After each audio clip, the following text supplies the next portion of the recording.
I think everyone here would have watched the press conference by the US Attorney General last night, which exposed and confirmed many of the allegations and speculations surrounding the 1MDB scandal, as well as the Prime Minister's personal involvement in the scandal.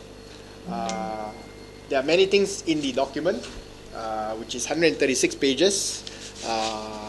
I don't intend to go through all of it. Okay, saya tidak berniat untuk cakap tentang kesemua perkara-perkara yang ada kat dalam dokumen ini, termasuk kegunaan wang oleh Jolo, Riza Aziz untuk perkara-perkara yang telah pun disenaraikan. Semua itu, semua media boleh dapat daripada dokumen tersebut. Saya hanya ingin nak tumpukan perhatian kepada satu perkara saja. I just want to focus on one particular aspect, and that is the fact that Najib stole money multiple times across 4 to 5 years from 1MDB. Now, biggest sum that he has stolen from 1MDB occurred in 2013, just before the last general elections. Jumlah yang paling besar yang telah pun dicuri oleh Perdana Menteri Datuk Seri Najib Razak telah berlaku sebelum pilihan raya yang lalu pada bulan Mac 2013. Now, the document that was filed in the United States cited, they did not name Najib Razak. They named Malaysian Official 1. Okay? But if you look at the definition of Malaysian Official 1 and the occurrences where Malaysian Official 1 took place, then there is no other possible person other than Datuk Seri Najib Abdul Razak who could be Malaysian Official 1. The Malaysian Official 1 was defined as a high-ranking official in the Malaysian government who also held a position of authority in 1MDB. During all the relevant times of the complaint, Malaysian Official 1 was a public official as the term is used in the US. Now, this is still a bit vague. Masih tak tentu sama ada Malaysian Official 1 ini merupakan Najib Razak ataupun tidak. Tapi kalau kita lihat muka surat 13, number 39, upon its formation, 1MDB's formation, Malaysian Official 1 assumed a position of authority with 1MDB. Malaysian Official 1 had the authority to approve all appointments and removals from 1MDB's board of directors and 1MDB's senior management team. In addition, any financial commitments by 1MDB, including investments that were likely to affect the guarantee given by the government of Malaysia for the benefit of 1MDB or any policy of the Malaysian government, required the approval of Malaysian Official 1. Ini merujuk kepada the Clause 117 of the 1MDB's Article of Association, Memorandum of Articles and Association, where it gives explicit power only to the Prime Minister to approve the appointment of senior management and directors, as well as all key transactions in 1MDB. Now, even clearer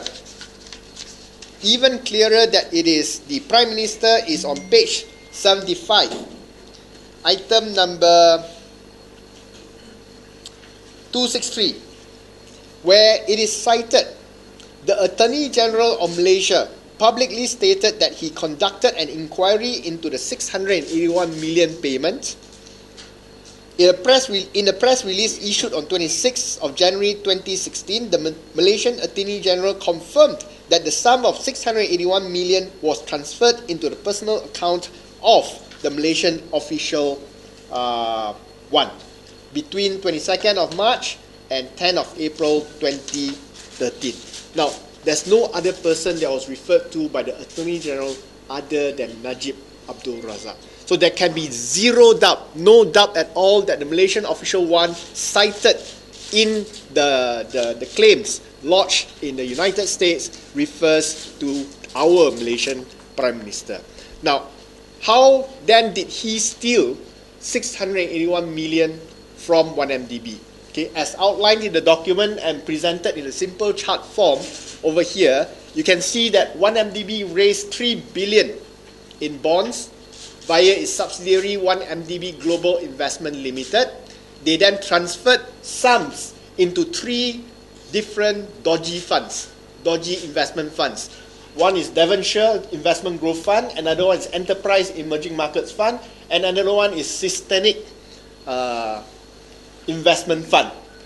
All of these 3 funds then transferred some money into an entity called Tanor Finance Corporation. Now, this was already exposed much earlier. The total sum transferred to Tanor Finance is $835 million. Now, Tanor Finance is confirmed to be owned by a Malaysian by the name of Eric Tan Kim Leong, who is an associate and friend of Low Teck Jo, as described in the chart sheet. Now, from Tanor Finance, then 681 million via 2 payments, 620 million and 61 million, was transferred directly into the Prime Minister's account on 21st of March and 25th of March, respectively.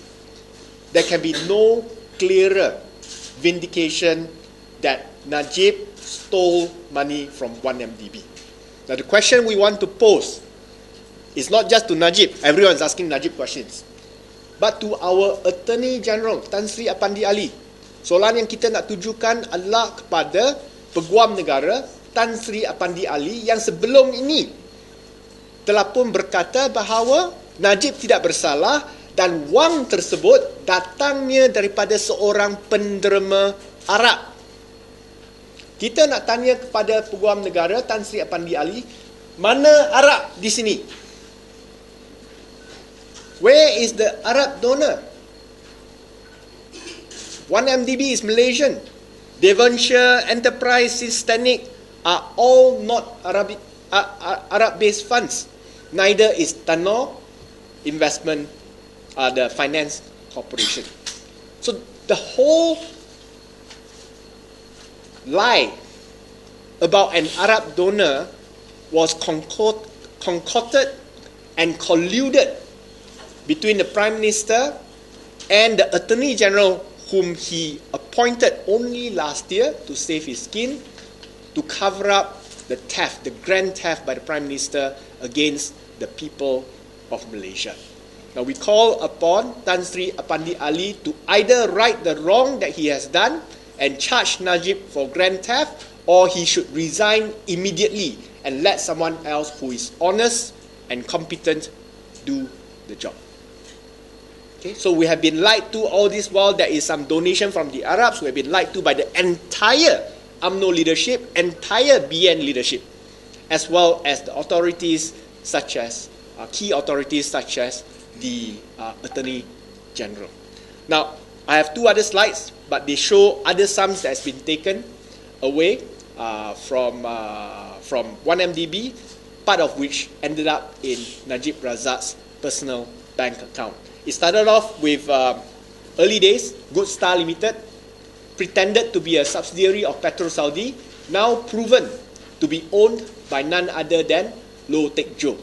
And that was the reason why Hassan Arifin, I will openly say now, cari makan PAC chairman, refused to hand over the letter from the Bank Negara which confirmed his ownership of the company to PAC members. He doesn't deserve to be the PAC chairman, and I call upon him to resign immediately because he has lost the confidence of the PAC and the people of Malaysia to remain as the chairman of the PAC for helping cover up the entire scam.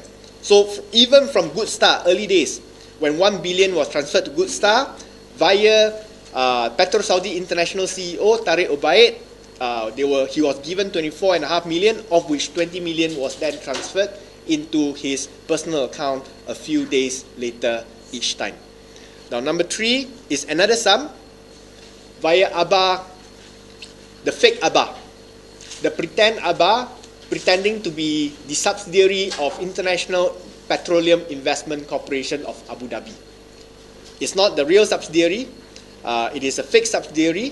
1MDB officials colluded with officers from Abu Dhabi to create this fake subsidiary, and then they transferred this money.